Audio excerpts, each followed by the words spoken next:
আসসালামু আলাইকুম ভাই।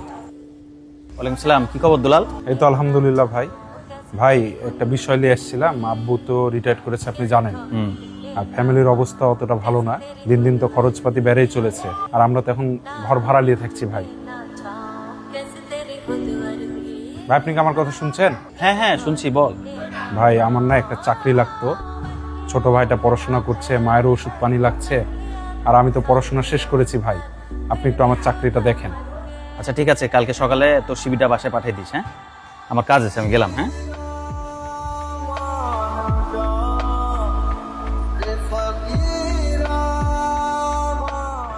ভাই এখানে বসেন।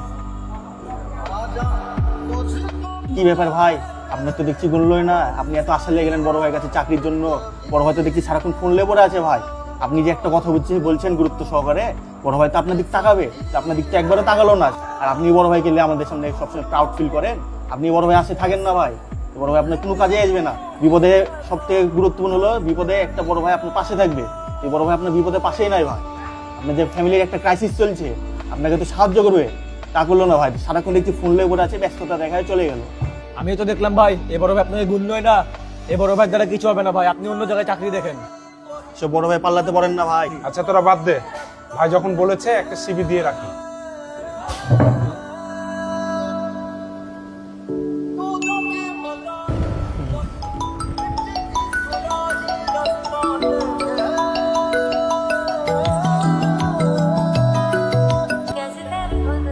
হ্যালো, আপনি কি দুলাল সাহেব বলছেন? জি আমি দুলাল বলছি। আপনি কি রাসেল সাহেবকে কোনো সিভি দিয়েছিলেন? হ্যাঁ দিয়েছিলাম। আপনার চাকরিটা হয়ে গেছে, আগামীকালকে আপনার জয়েন। Okay sir. কে কল দিয়েছিল ভাই? আলহামদুলিল্লাহ আমার চাকরিটা তো হয়ে গেছে। তোরা সেদিন রাসেল ভাইয়ের নামে অনেক হ্যান ত্যান কথা বললি, আর দেখ ভাই চাকরিটা নিয়ে দিল। এমনও তো হতে পারে ভাই সেদিন অনেক ব্যস্ত ছিল বা টেনশনে ছিল, কিন্তু আমার কাজটা ঠিকই করে দিল। শোন, অনেক বড় ভাই আছে, কথা কম বলে কাজ বেশি করে। হঠাৎ কাউকে দেখে জাজ করা ঠিক না, বুঝলি? জি ভাই।